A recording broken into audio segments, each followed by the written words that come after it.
नमस्कार, जय हिंद दोस्तों। सभी यूपी पुलिस एस्पिरेंट के लिए द फ्यूचर कोचिंग की तरफ से हम एक बार फिर से एक हिंदी का प्रैक्टिस सेट लेकर आए हैं, जो आपकी लास्ट मिनट तैयारी के लिए बहुत जरूरी और उपयोगी होगा। लेकिन अभी तक अगर आपने अभी भी हमारे चैनल को सब्सक्राइब नहीं किया है तो कर लीजिए, क्योंकि इस तरह के प्रैक्टिस सेट आपको यहाँ पर मिलते रहेंगे। तो चलिए शुरू करते हैं अपने फर्स्ट क्वेश्चन के साथ। तो हमारा पहला क्वेश्चन है कि हिंदी का पहला पत्र कौन सा है। ठीक है, हिंदी का पहला पत्र। ऑप्शन है आपके बनारस अखबार, इतिहास तिमिरनाशक, तीसरा है हरिश्चंद्र मैगजीन, या फिर चौथा उद्दंत मार्तंड। ठीक है, तो जैसा कि हमें पता है कि जो बनारस अखबार है ये एक न्यूज़पेपर में आता है। ठीक है, हरिश्चंद्र मैगजीन एक मैगजीन है। ठीक, तो जो हमारा हिंदी का पहला पत्र है उसके लिए सही आंसर है ऑप्शन डी, उद्दंत मार्तंड।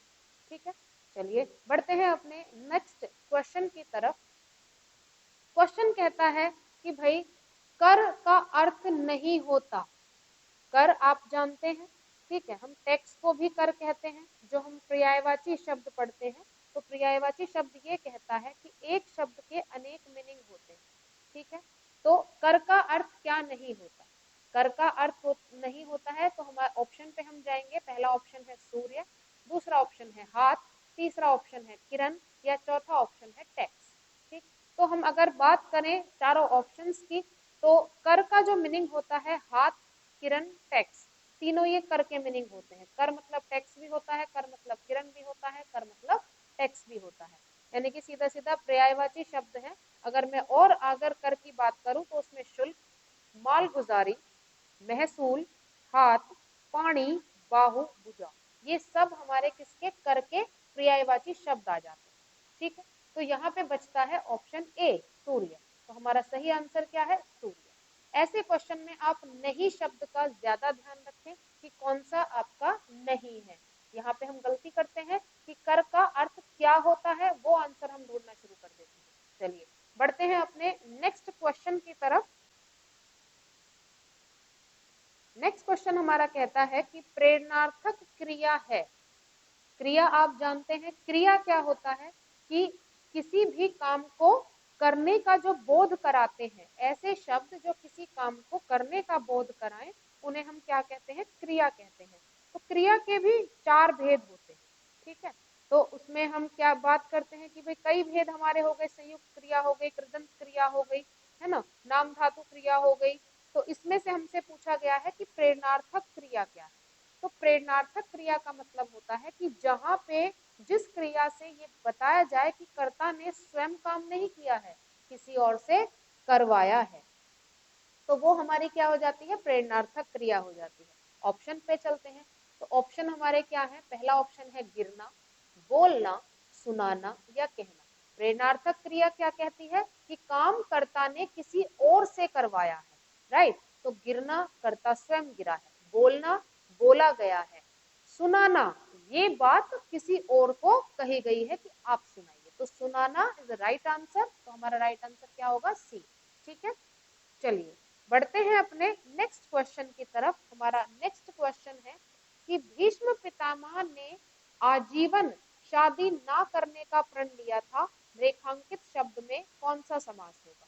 ठीक है, तो यहाँ पे जो आजीवन है आप उसे रेखांकित कर लेंगे। ठीक, अब हमारे पास ऑप्शन आ जाते हैं कि अवयवी भाव समास, तत्पुरुष समास, कर्मधारय समास, या फिर द्विगु समास। सबसे पहले हम समास को समझते हैं। समास क्या होता है कि समास का मतलब होता है कि जहाँ पे पहला पद है और दूसरा पद है, उन दोनों को मिला के जो एक पूरा कंबाइन हमारे पास शब्द आया है, हम उसको क्या कहते हैं, समास कहते हैं, जो पूरे के पूरे मीनिंग को क्या कर दे, चेंज कर दे। अब समास भी हमारे कई तरह के होते हैं, लाइक जैसे अवयवी भाव हो गया, तत्पुरुष हो गया, राइट, द्विगु हो गया, कर्मधारय हो गया, ये हमारे समास के क्या हो गए, टाइप्स हो गए। अब अगर मैं बात करूं अवयवी भाव समास की, तो यहाँ पे जो पहला पद और दूसरा पद होता है, यहाँ पे क्या होगा कि जो पहला पद है वो क्या है, प्रधान है, यानी कि उसी के बेसिस पे पूरे के पूरे शब्द का हमारा जो मतलब है वो पूरा का पूरा टिका हुआ है। ठीक है, तो समस्त पद हमारा किस पे टिका हुआ है, पूर्व पद पे टिका हुआ है, टूट जाता है। ठीक है, तो यानी कि दो शब्दों को जब हमने मिला के एक नया शब्द बनाया, वो हमारा समास हो गया, और जिसमें पूर्व प्रधान हो गया वो हमारा अवयवी भाव हो गया। ठीक है, अब हम अपने ऑप्शन की तरफ चलेंगे। तो यहाँ पे अगर मैं आजीवन को देखूं तो आजीवन हमारा क्या है, इसमें पूर्व पद ही क्या है, प्रधान है। आजीवन को अगर हम तोड़ देते हैं तो आ प्लस जीवन बनता है, तो पूर्व पद हमारा क्या हुआ, आ हुआ। तो आ ही हमारा क्या हुआ, पूर्व पद प्रधान हो गया। तो यहीं से हमें पता चल गया कि क्या है, ये अवयवी भाव समास है। कि अगर हमने जीवन में से आ को हम हटा देते हैं तो हमारा क्या रह जाएगा, जीवन। लेकिन जीवन के साथ अगर हम आक लगा देते हैं तो वो हमारे पूरे जीवन के लिए हमारी बात आ गई कि आजीवन, जब तक वो टिल डेथ, जब तक वो मृत्यु को प्राप्त नहीं हो जाते तब तक की बात इसमें आ जाती है। तो हमारा सही आंसर क्या होगा, अवयवी भाव समास। ठीक है, चलिए बढ़ते हैं अपने नेक्स्ट क्वेश्चन की तरफ।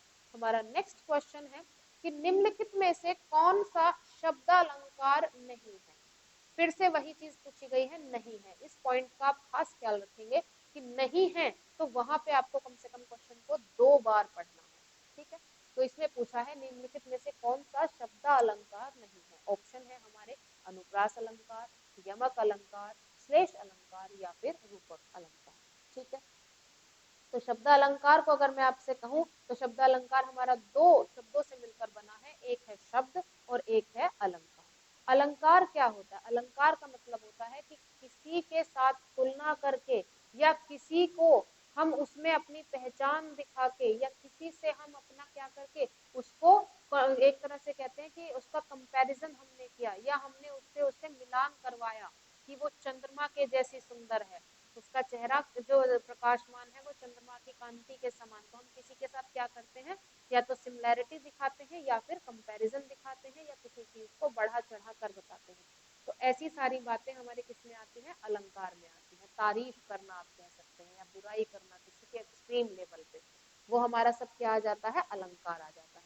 ठीक है, तो शब्दालंकार हमारे बेसिकली देखा जाए तो 6 प्रकार के होते हैं। कौन कौन से, यमक, अनुप्रास, श्लेष, वक्रोक्ति, पुनरावृत्ति और विप्सा, ये हमारे 6 प्रकार के अलंकार होते हैं।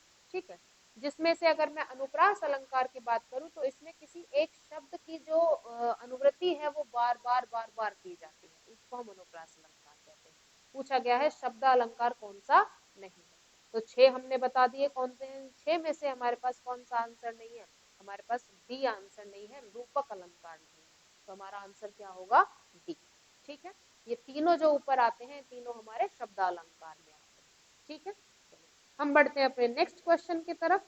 हमारा नेक्स्ट क्वेश्चन है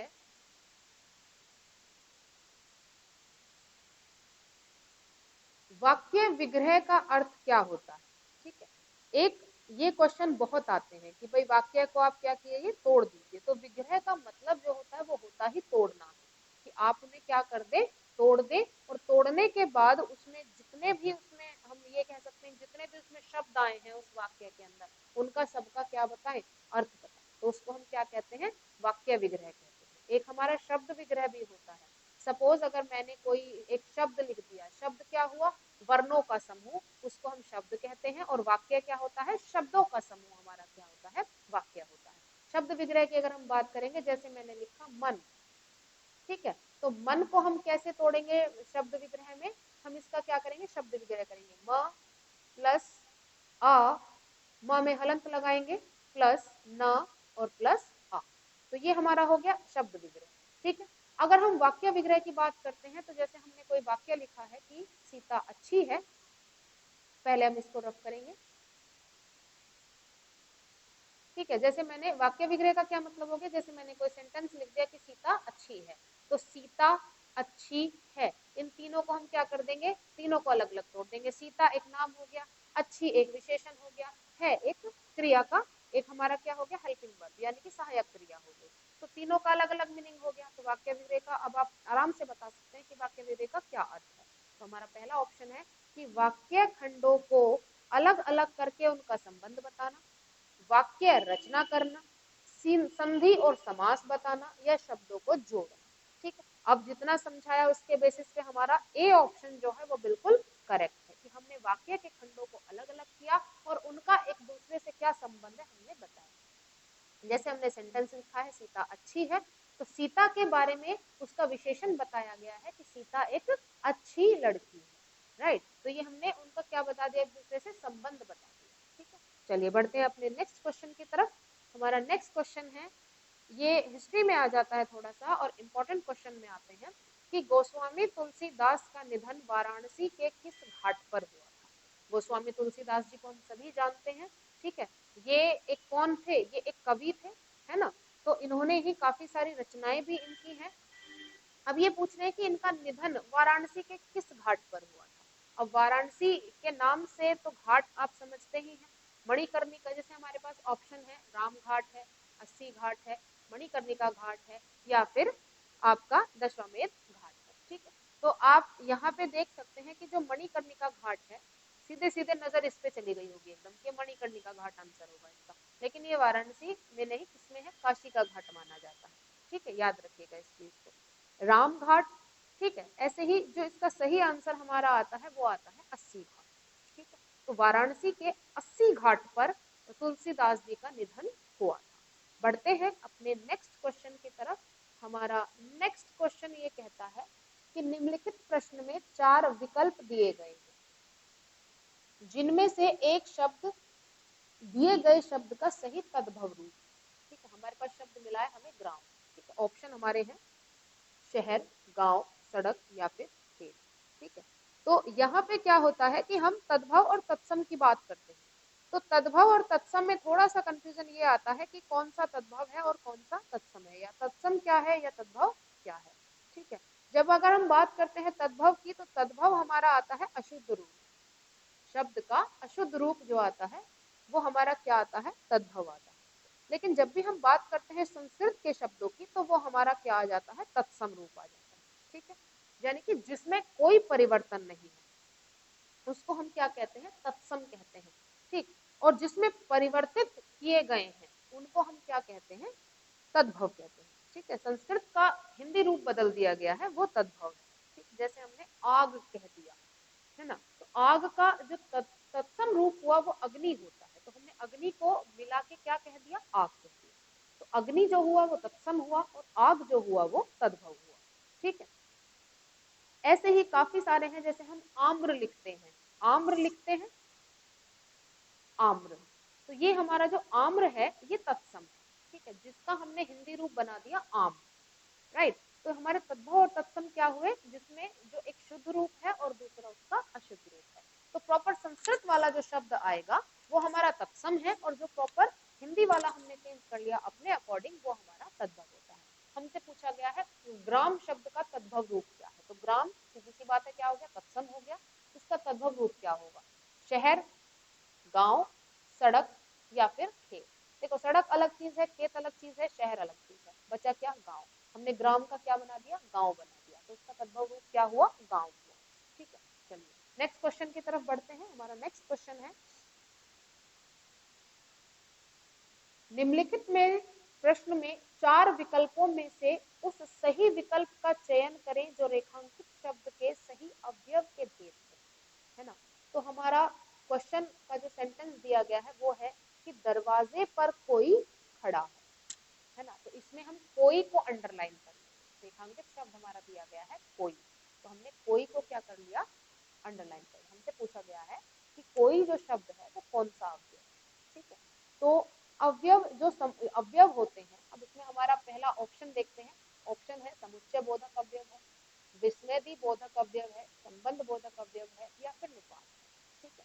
तो अवयव और निपात जैसे कि हिंदी में आप पढ़ ही रहे होंगे, तो हम बात करते हैं इसके सही ऑप्शन की, तो हमारा सही ऑप्शन आ जाता है संबंध बोधक अवयव, ये हमारा सही आंसर है, ठीक है। तो अवयव अवयव क्या होते हैं कि जो संज्ञा और सर्वनाम जो होते हैं हमारे, उनके साथ हमारा एक कनेक्शन बता दे, उसको हम क्या कहते हैं, संबंध बोधक अवयव कहते हैं, ठीक है। संबंध बोधक अवयव की ही बात करेंगे फिलहाल, कि यहाँ पे संबंध बोधक अवयव क्या है, जो शब्द संज्ञा और सर्वनाम के अन्य संज्ञा सर्वनाम के साथ संबंध दिखा दे उसको हम क्या कहते हैं, संबंध बोधक अवयव कहते हैं। अवयव तो हमारा क्या हो गया, संबंध दिखा रहे हैं संज्ञा और सर्वनाम के साथ, ठीक है। संबंध कैसे दिखा रहे हैं, करें कि दरवाजे पर कोई खड़ा है, तो ये जो कोई शब्द हमारा लिखा गया है ना, ये दिखा रहा है कि रिलेट किया गया है कि दरवाजे पर कोई है, दरवाजे के साथ रिलेट किया गया है इसको कि बाहर कोई है, राइट। तो ये हमारा कौन सा हो गया, संबंध बोधक हो गया, ठीक है। चलिए नेक्स्ट क्वेश्चन की तरफ बढ़ते हैं। हमारा नेक्स्ट क्वेश्चन है कि निम्नलिखित प्रश्न में 4 विकल्प दिए गए हैं, जिनमें से उस विकल्प का चयन करें जो दिए गए शब्द का सही स्त्रीलिंग शब्द है। ठीक है, अब यहाँ पे हम आपको बता दें स्त्रीलिंग और पुल्लिंग ये शब्द बहुत आते हैं एग्जाम में, ये हमेशा तैयार होने चाहिए कि स्त्रीलिंग क्या है और पुल्लिंग क्या है। स्त्रीलिंग का मतलब होता है जो स्त्री भाव का, राइट, बोध करा दे, और पुल्लिंग का मतलब होता है जो पुरुष भाव का बोध करा दे। ठीक है, तो ये हमारा क्या होते हैं, स्त्रीलिंग और पुल्लिंग। ठीक, हमसे पूछा गया है राजपूत, तो राजपूत क्या है, एक पुल्लिंग शब्द है। अब इसका हम स्त्रीलिंग बताएंगे। ठीक है, तो स्त्रीलिंग बताने के लिए ऐसे शब्दों में क्या बताए जाते हैं, या तो आइन का इस्तेमाल होता है या फिर आनी का इस्तेमाल होता है ना। फॉर एग्जाम्पल, पहले हम विकल्प से पहले एग्जाम्पल पे चलेंगे। जैसे हमने कहा देवर है तो देवरानी होगा, है ना। मास्टर है तो मास्टरनी होगा, जेठ है तो जेठानी होगा। ठीक है, अब इसमें आनी प्रत्यय लगा देते हैं तो ये क्या बन जाता है, स्त्रीलिंग बन जाता है। हम चलते हैं अपने आंसर की तरफ, हमें प्रत्यय पे ध्यान देना है। पहला है राजपुतानी, दूसरा है रजपुताई, तीसरा है राजपुत्रीन, या फिर डी ऑप्शन है राजपूती। तो हमने कहा आनी प्रत्यय आपको लगाना है, तो आनी प्रत्यय किसमें लगा हुआ है, आनी प्रत्यय लगा हुआ है ऑप्शन ए में, राजपुतानी। तो राजपुतानी हमारा क्या है, सही स्त्रीलिंग शब्द है, किसके लिए, राजपूत के लिए। राजपूती नहीं करेंगे, राजपूती किस लिए नहीं करेंगे, क्योंकि राजपूती क्या आ जाता है, ये पूरे एक आपके कस्टम को रिवील कर रहा है कि ये राजपूती लोग ऐसे होते हैं, राजपूत लोग ऐसे होते हैं। ठीक है, राजपूती भाषा, राजपूती पोशाक, ये सब चीज को डिनोट कर रहा है। ठीक है, चलिए नेक्स्ट क्वेश्चन पे हम बढ़ते हैं। हमारा नेक्स्ट क्वेश्चन कहता है कि निम्नलिखित प्रश्न में 4 विकल्प दिए गए हैं और उसमें विकल्प का चयन करें जो प्रत्यय से नहीं बना। ठीक है, एक होता है उपसर्ग, एक होता है प्रत्यय। उपसर्ग का मतलब होता है कि जो आपने शब्द से पहले लगाया, जो शब्द के पहले लगाया और उसने पूरे शब्द के अर्थ को बदल दिया। एक होता है प्रत्यय, जो शब्द के बाद में लगाया जाता है, आ, ई, मान, आन। ठीक है, तो ये शब्द के अंत में लगाते हैं, तो उनको हम क्या कहते हैं, प्रत्यय कहते हैं। हमसे पूछा गया है कि किस शब्द में प्रत्यय नहीं लगा है। अगर हम पहले शब्द की बात करें लालिमा, तो लालिमा में माँ हमारा क्या है, प्रत्यय है। टुकड़ी, टुकड़ी में ई प्रत्यय है। शक्तिमान में मान, आन प्रत्यय है। ठीक है, और बात करते हैं सफल, डी ऑप्शन की, तो सफल को जब हम तोड़ेंगे तो सफल हमारा बन जाएगा स प्लस फल। क्या बनेगा, स प्लस फल। ठीक है, तो इसमें फल कोई प्रत्यय नहीं होता, राइट, फल कोई प्रत्यय नहीं है, अपने आप में एक मीनिंगफुल है ना। आन, मान, आनी, ई, इनके कोई मीनिंग नहीं होते, राइट। तो फल हमारा ऑप्शन कौन सा सही चला गया, डी। ठीक है, तो यहाँ पे जो है ये उपसर्ग है। उपसर्ग क्या है, सा को हमने क्या किया, उपसर्ग बनाया। फल को अपना मीनिंग है, सा के साथ जब ये जुड़ा तो इसने सफल बन के पूरे शब्द का मतलब को चेंज कर दिया, जैसा कि मैंने अभी बताया था। ठीक है, चलिए बढ़ते हैं अपने नेक्स्ट क्वेश्चन की तरफ। हमारा नेक्स्ट क्वेश्चन कहता है कि निम्नलिखित प्रश्न में 4 विकल्पों में से उस सही विकल्प का चयन करें जो दिए गए पद के उचित अलंकार रूप का सबसे अच्छा विकल्प है। अलंकार हमने अभी पहले भी डिस्कस किए थे। अलंकार क्या होते हैं कि जब हम किसी चीज को बताते हैं, उसके बारे में बताने की कोशिश करते हैं, थोड़ी सी उसमें उपमा देते हैं, उपमेय देते हैं, उपमान देते हैं, उन सारी चीजों को हम क्या कहते हैं, अलंकार कहते हैं। ठीक है, ऑप्शन है हमारे इसके लिए। तो हमारा सेंटेंस पढ़ते हैं पहले, ऑप्शन नहीं। हमारा सेंटेंस है तरनी तनुजा तट कमाल तरुवर बहुछाय। ठीक है, तो यहाँ पे ऑप्शन दिए गए हैं। ऑप्शन ए है अनुप्रास अलंकार, यमक अलंकार, श्लेष अलंकार, या फिर उपमा अलंकार। ठीक है, तो यहाँ पे अगर हम बात करें इन चारों अलंकार की, तो अनुप्रास अलंकार का अर्थ होता है कि जब किसी काव्य को सुंदर बनाने के लिए किसी वर्ण की, किसकी, वर्ण की बार बार आवृत्ति हो, यानी कि एक सेम वर्ण बार बार आए, उसको हम क्या कहते हैं, अनुप्रास अलंकार कहते हैं। ठीक है, फिर आता है यमक अलंकार। यमक अलंकार को हम कहते हैं कि किसी एक शब्द की आवृत्ति बार बार हो रही हो। यमक में क्या, वर्ण की नहीं, यमक में क्या होता है, शब्द की आवृत्ति। ठीक है, तो अगर हम बात करें किसकी, उपमा अलंकार की, तो उपमा अलंकार में क्या होती है, जहाँ पे तुलना की जाती है किन्हीं दो वस्तुओं के गुण, आकृति और स्वभाव की। तो वो हमारा क्या हो जाता है, उपमा। ठीक है, अब हमने अनुप्रास अलंकार में क्या पढ़ा कि एक वर्ण की आवृत्ति बार बार हो रही है, राइट। तो यहाँ पे वर्ण क्या है, त है। तो हम देखेंगे तरनी, तनुजा, तट, तमाल, तरोवर, वंशा। तो यहाँ पे किसकी आवृत्ति बार बार हो रही है, त की आवृत्ति बार बार हो रही है, राइट। तो ये त की आवृत्ति की वजह से इसमें क्या है, अनुप्रास अलंकार है। ठीक है, तो इसका सही आंसर क्या होगा, अनुप्रास अलंकार। चलिए चलिए बढ़ते हैं अपने नेक्स्ट क्वेश्चन की तरफ। हमारा अगला क्वेश्चन कहता है कि इनमें से किस चिन्ह का अर्थ है आधा रुकना। ठीक है, हम चिन्ह पढ़ते हैं, चिन्ह का पूरा बहुत योगदान होता है हिंदी में। अगर हमने हिंदी में कोई हम पढ़ रहे हैं, कोई लेसन पढ़ रहे हैं या कोई हम किसी की बायोग्राफी पढ़ रहे हैं, तो आपने देखा होगा उसमें अलग अलग तरह के निशान लगे होते हैं। कहीं पे आपको पूर्ण विराम मिलेगा, कहीं पे आपको कोमा मिलेगा, है ना, कहीं पे आपको ऊपर बॉक्स में बंद कर देते हैं, इसको हम कहते हैं ना इन्वर्टेड कोमा जिसको हम कहते हैं, ये मिलेगा। तो इनके अपने अलग अलग मीनिंग होते हैं। इन चिन्हों के साथ ही हमको पोज दे के या रुक के या लय बना के हमें क्या करना होता है, उन शब्दों को पढ़ना होता है, राइट। तो हमारे पास ये कुछ चिन्ह दिए गए हैं, जैसे हमारे पास ये 4 चिन्ह दिए गए हुए हैं। तो हम इन चारों चिन्ह के बारे में डिस्कस करेंगे। तो हमारा जो पहला चिन्ह है, पहला चिन्ह हमारा आ जाता है कोमा। कोमा का मतलब होता है कि जब हम किन्हीं दो चीजों को, एक जैसी चीजें होती हैं उनको बोलते हैं, तो हम उनके बीच में क्या लगा देते हैं, कोमा लगा देते हैं, है ना। जैसे मैंने कहा पेड़ पौधे, राइट, या हमने कहा गुलाब, गेंदा, पुष्पा, इस तरह के जो हमने क्या किया, शब्दों के बीच में कोमा लगाते गए और उसी के हिसाब से उनको हम बोलते चले गए, एक पोज आ जाता है, राइट। ये कह रहे हैं आधा रुकने का किसका मतलब है, तो जब हम एक बिंदी और कोमा लगाते हैं, राइट, तब इसका मतलब होता है आधा रुकना।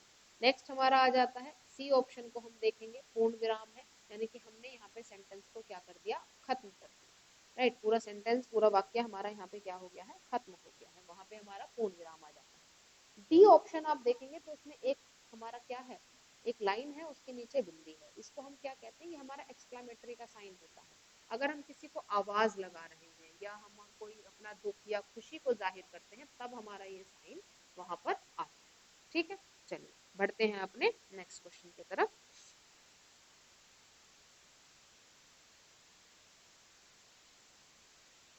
चलिए आज के लिए हमारे यही क्वेश्चन, यहीं पर अपने क्वेश्चन की जो हमारी श्रृंखला है उसको हम रोकते हैं। अगली बार हम आपसे फिर मिलेंगे कुछ नए क्वेश्चंस के साथ, जो कि आपकी प्रैक्टिस के लिए और जरूरी होंगे। तब तक के लिए आप इन क्वेश्चंस को प्रैक्टिस कीजिए, अच्छे से इनको याद कीजिए, पढ़िए, राइट। चलिए, थैंक यू सो मच।